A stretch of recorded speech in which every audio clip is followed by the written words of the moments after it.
Sup? Don't. In 2015, a young man living in Honduras made his way to the local cemetery and he found his... Is MrBallen, is he using better light or is this a different camera? Because I see the definition, the striations, the separations. He looked good. I mean, not saying that he did look good before, I'm just saying it like it's more detail. All right. Grave site, and he leaned up against it and he quietly began to cry. Seconds later, something would happen inside of that cemetery that would not only cause... It's a cemetery. It's a cemetery. It's a cemetery. ...the young man to go silent, get up, and start running. But it would also be caught on camera. But before we get into today's stories, if you're a fan of the strange, dark, and mysterious please show it format, then you've come to the right place because that's all we do, and we upload once a week. So if that's of interest to you, please invite the like button to come to the zoo with you, and then cover them in honey and push them into the bear enclosure. Also, please subscribe to our channel and turn on all notifications so you don't miss any of our weekly uploads. Okay, let's get into today's stories.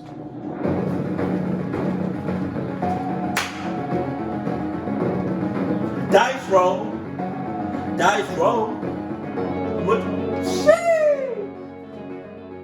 In the spring of 2021, 52-year-old Texas resident Karen Davis got married, and then after the ceremony and after the honeymoon, she went through the process of changing her last name from Davis to McBride to match her husband's last name. After the change was done, the last step was to get a new driver's license with the new name on it. So Karen emailed the local DMV, or Department of Motor Vehicles, to set up a time for her to come in and make the change to her license. But after she sent that email, the local DMV immediately emailed Karen back, and they told her that they could not help her with this request until she resolved an issue.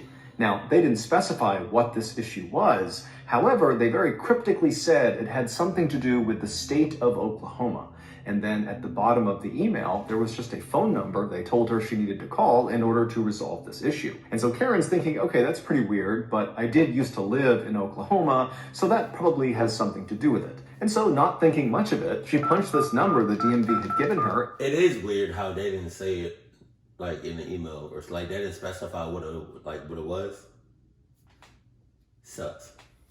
To her phone, and then she let it ring. A few moments later, much to Karen's shock, a woman from the Norman, Oklahoma District Attorney's Office picked up the phone and said, "How can I help you?" Karen immediately assumed that the DMV must have made a mistake, that maybe they were trying to give Karen some other number in Oklahoma because this was an Oklahoma problem, and they had mistakenly given her the number to the DA's office. But since she had this woman on the phone, Karen told her, hey, I was just trying to get a new license in Texas. They told me there was some sort of issue. It had to do with me potentially living in Oklahoma. I don't know what it is, but this is the number they gave me. So I'm sure it's a mistake, but that's why I'm calling. The woman from the DA's office had no idea who Karen was, but after taking down Karen's information and looking on her computer, she discovered Karen's so-called Oklahoma problem. And after she explained to Karen what this enormous problem was, Karen literally couldn't believe it. But after this woman went over the details a few more times and really showed Karen that this Oklahoma problem was very, very real, suddenly everything in Karen's life made sense. For the last 22 years, Karen, who was incredibly smart and friendly and polite and never had a problem with anyone, had an incredibly hard time getting a job. Even jobs that she was extremely qualified for, she would get turned down for someone who was way less qualified. And then in the rare times that Karen did actually get hired, she would always get fired for no reason. And so Karen never understood why she was being treated this way until now. It would turn out 22 years earlier, which is when Karen's hireability issues began, she lived in Norman, Oklahoma, which is where the DA's office was that she would end up calling 22 years later. And when she was living in Norman, she lived with a roommate. I'm suing. I just thought they took me a second. But she would get fired from every single job that she worked at in Oklahoma for a no apparent reason. That's a lawsuit. That's racist. You're racist. And you're sexist. And you're feminist. and you got glaucoma and AIDS and herpes. Yeah, no, I'm suing, and I'm, granted, I didn't finish the story, but I'm gonna use that to my advantage because you're firing me for no apparent reason. No, like, you know what I mean? You just fired me just because? All right, bet. So, knowing that, I'm going to apply for every job, get it, get fired, but sue after every job. Suing takes a process. Best believe I'm getting all those settlements. I'm getting all those checks. Let's say I'm gonna apply for 10 jobs. Get all 10 jobs. And get fired from all 10 jobs. And have 10 separate lawsuits coming my way in one day. 10 million each. Come on. This nice young man who had a couple of young kids, and one weekend he went to the local movie store called Movie Place. Oh shit. 211? Come on. Oh, glory God, praise God, bring down on me, Jesus. Blockbuster? If anybody was around when Blockbuster was around,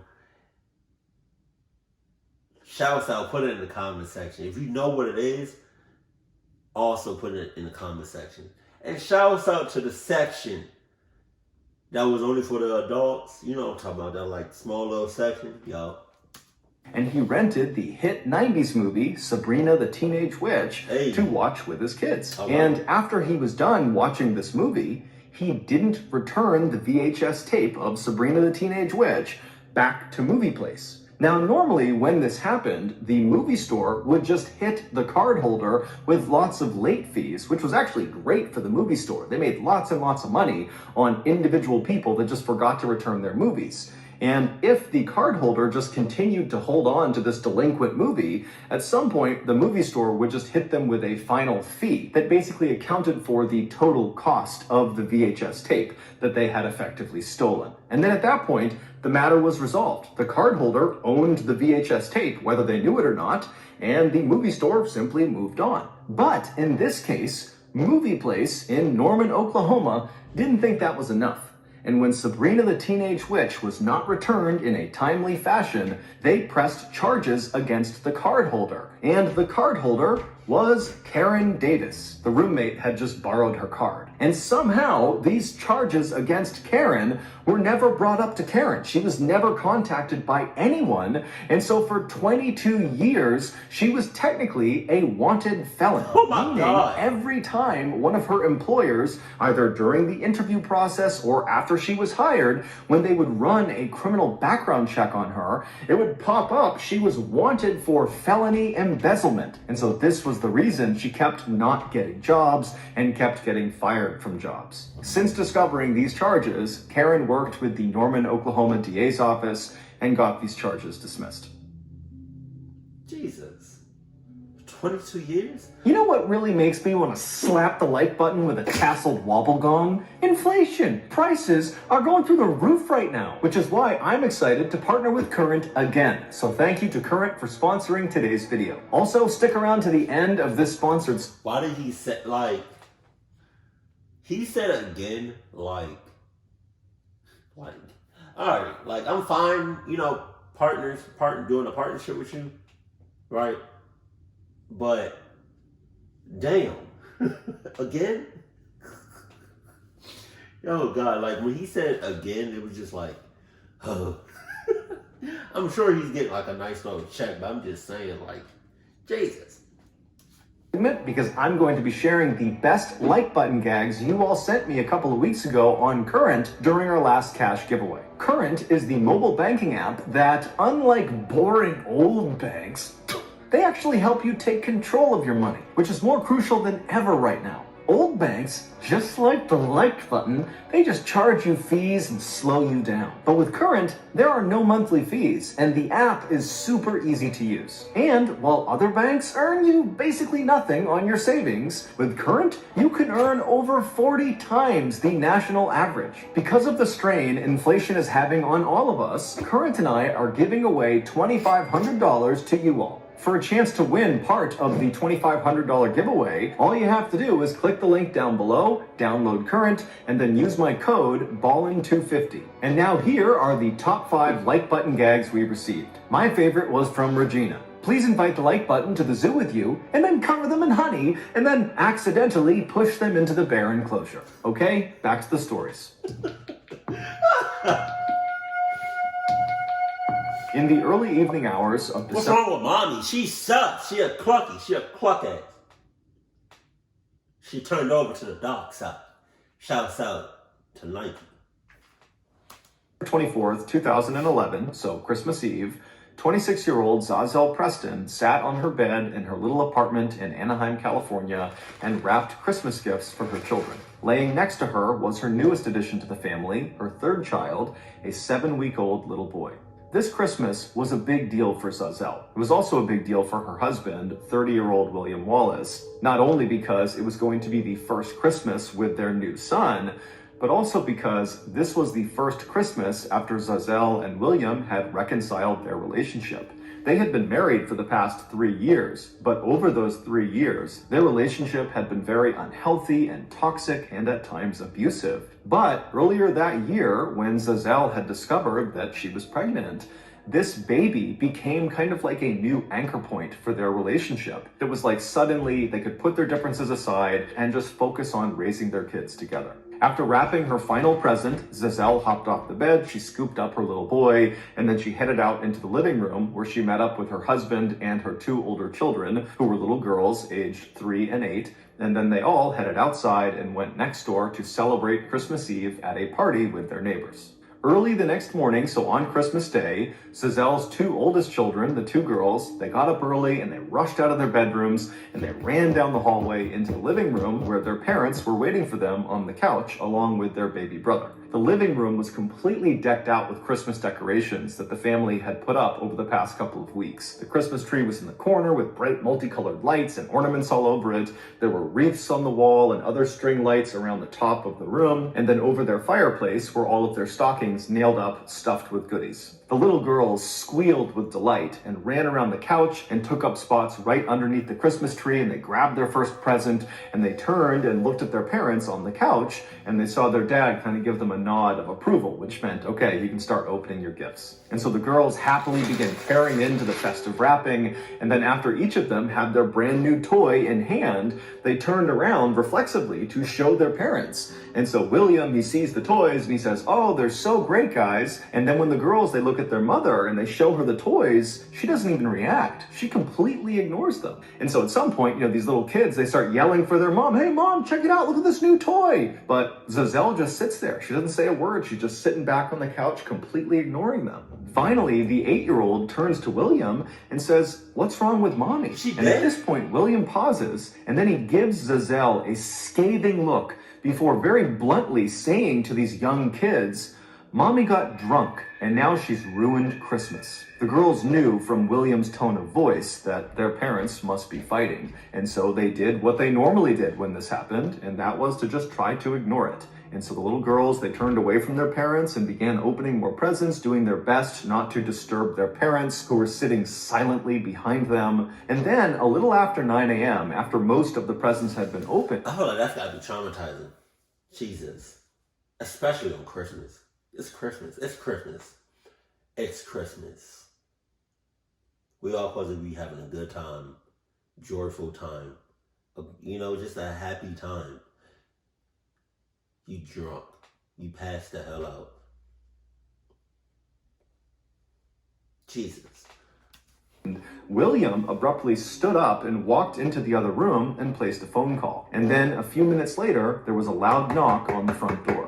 The night before, after Zazel and William and their kids had left their neighbor's party and come back to their apartment, Zazel and William had gotten into a vicious fight. And by the time the kids had all gone to bed, the fight between the parents had become... Is she drunk or is she like unconscious or dead? No. very physical. Neighbors would recall late at night on Christmas Eve hearing this very loud commotion coming from Zazelle and William's apartment. And at some point, apparently Zazelle had tried to run out of the apartment, but William had chased after her and hauled her back inside. The sounds coming from their apartment would eventually stop somewhere in the wee hours of Christmas Day. And then as the sun came up on Christmas Day, Zazelle and William had made their way to the couch, and they were sitting there with their 7-week-old baby, waiting for their 2 oldest to wake up and come open presents. Except when their 2 little girls came out of their bedrooms and bombed into the living room to begin celebrating, only William was alive. Zazelle had been beaten to death by William. And after he had beaten her to death the night before, he had dragged her into the living room, set her up on the couch to make it look like she was sitting, and then put sunglasses on her eyes in order to trick the children. And so all morning, as this 3-year-old and 8-year-old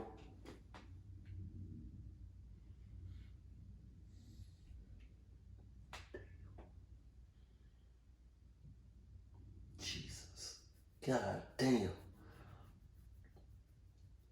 Damn. If you're in an abusive relationship right now, get the hell out. Get the hell out. There are ways you can get out. Just get out. Damn. And then to have her propped up on the couch with the sunglasses. Come on, man. Do you abuse your kids? Jesus. They're opening these gifts and turning and showing their mother with excitement. She was dead the whole time. God. But at around 9 a.m., William realized his charade was not going to last because his kids were really keyed in to there being something wrong with their mother. And so that was when he got up and he called 911 and he told them that his wife had gotten drunk and fallen into a glass coffee table. And so she was hurt. And so a little bit later, the police and paramedics, they arrive, they go inside, and right away they can tell William is lying to them. There's more to this story than they're being told. And so ultimately, William would be convicted of second-degree murder, and he would be sentenced to 15 years to life in prison. As for Zazelle's 3 children, they are now being looked after by her parents. Damn. Jesus. In August of 2015, 16-year-old Nacy Perez suddenly woke up in the middle of the night. As she lay there scanning around the dark, tiny room that she was in, it dawned on her that the most likely reason she had just woken up is because she really needed to use the bathroom. And so she climbed out of her bed and she began carefully walking across the room where her other relatives were sleeping on the floor as she moved towards the back of the house. Nacy lived in a town called La Entrada, which is located in one of the poorest and most dangerous countries in the world, Honduras. But despite the harshness of her reality, Nacy was pretty happy. She had recently married the boy she was in love with. His name was Rudy, and the 2 of them were both very excited about their first child, which was due in a matter of months. So Nacy reached the back of her house, she pushed open the back door, and she stepped out into the hot night air, and then she made the familiar walk across her backyard toward the outhouse. But Nacy would never reach the outhouse. The next morning, Nacy's mother woke up first. Her name was Maria, and as she passed by the back door, she looked outside and she saw Nacy lying on the ground.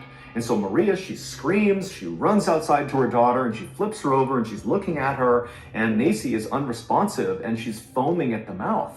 Now, they're in a part of the world where healthcare was not top-notch, not even close.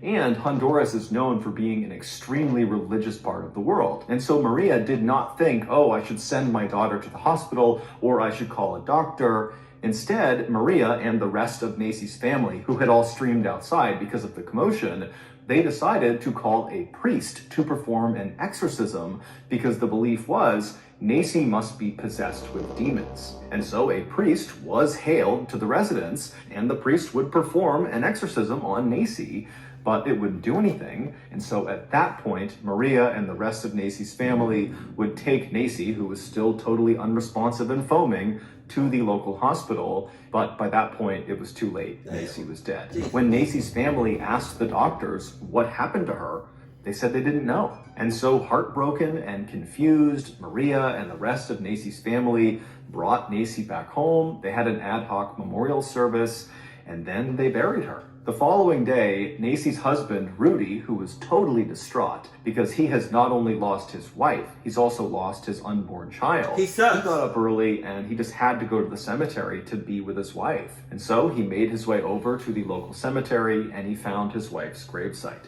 Nacy had not been buried under the earth. Instead, she had been placed into a coffin, and that coffin had been slid into this big hollowed out cement block that was as big as a coffin. And then once the coffin was slid inside, they walled up the opening. So basically her gravesite was this kind of freestanding big cement block. And so Rudy finds Nacy's cement block and he goes up right next to it and he leans up against it and he begins to quietly sob. But just seconds later, he would hear something in that cemetery that would cause him to go completely silent, stand up, and sprint away. The day before, approximately 1 or 2 hours after Nacy's coffin was slid inside of that cement tomb and walled up, Nacy woke up. She was never dead. Whoa. Wait a minute. Wait a second. She's possessed. The priest did something.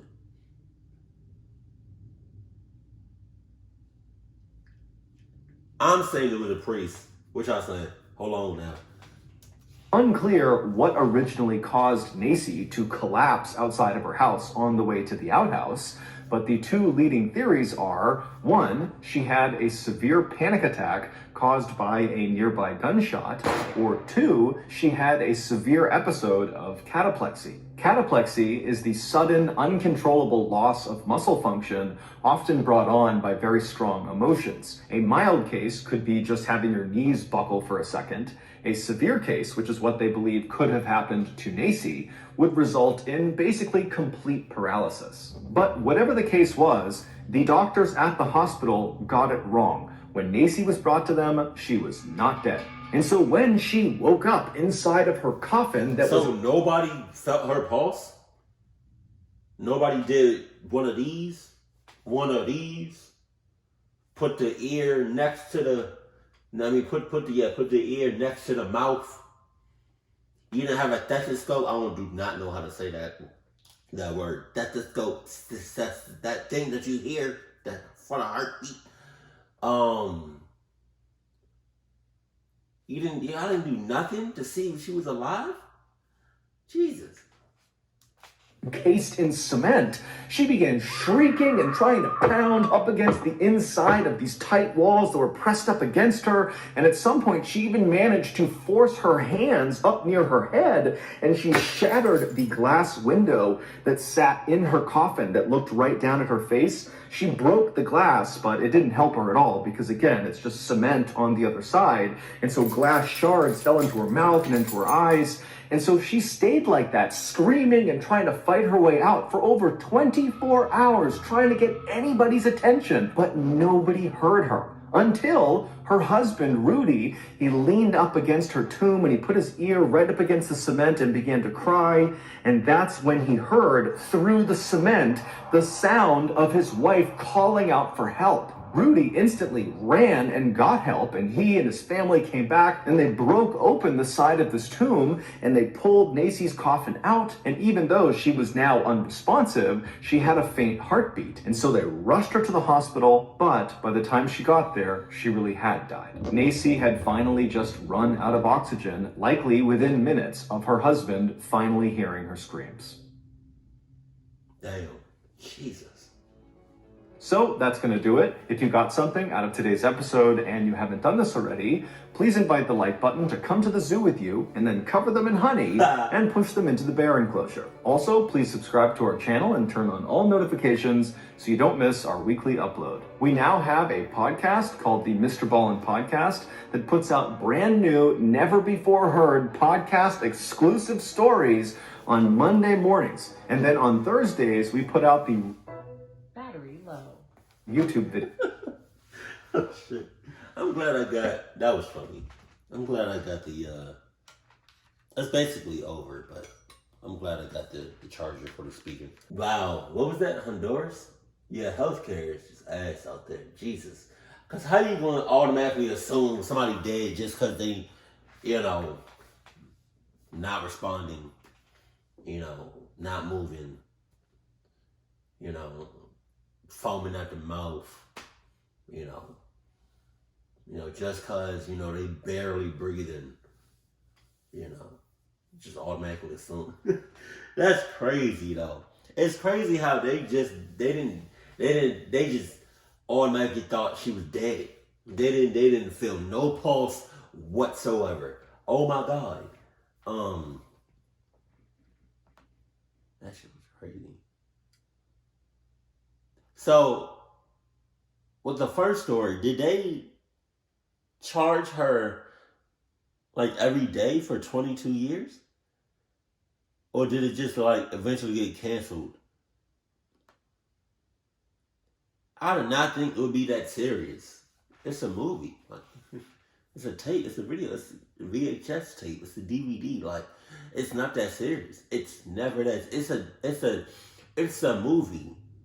It's a movie. To say that you're a criminal and to say that you get fired because what? Nah, that's crazy. And what's even more crazy,